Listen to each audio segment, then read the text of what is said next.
Au début du XXe siècle, les physiciens découvraient que l'atome ressemblait à un système solaire miniature. Mais cette belle image cachait un terrible paradoxe. Selon les lois de la physique classique, les électrons devaient s'écraser sur le noyau en moins d'1 milliardième de seconde. Notre univers ne devrait donc pas exister. En 1913, Niels Bohr propose une idée révolutionnaire: et si les électrons ne pouvaient occuper que certaines orbites bien précises? C'est le début de la quantification. Mais la véritable rupture viendra avec une notion encore plus étrange. L'électron n'est ni une particule, ni une onde, mais les deux à la fois. Sa position devient une question de probabilité. Mais un nouveau mystère attendait les physiciens. En 1915, Einstein et De Haas montrent qu'en inversant l'aimantation d'un métal, celui-ci se met à tourner. Preuve que le magnétisme est lié à un moment cinétique.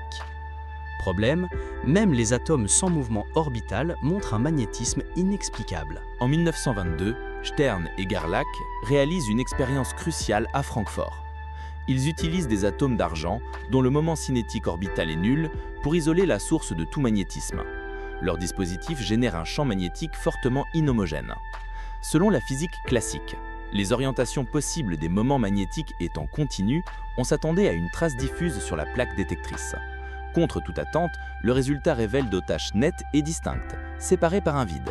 Cette observation constitue une preuve directe et visuelle de la quantification spatiale.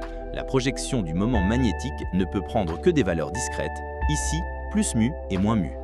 L'expérience démontre de manière irréfutable la nature granulaire et quantique du monde subatomique, marquant un tournant décisif en physique.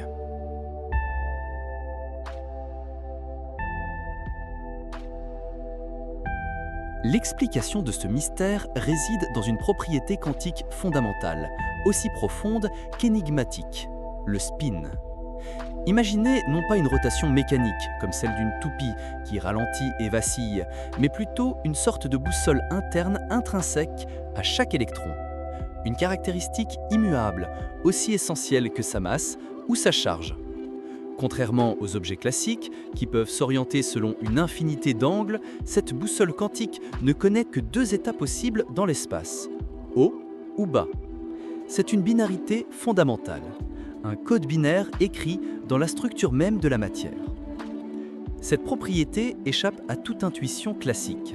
Elle émerge directement des équations de Dirac qui unissent la mécanique quantique à la relativité restreinte.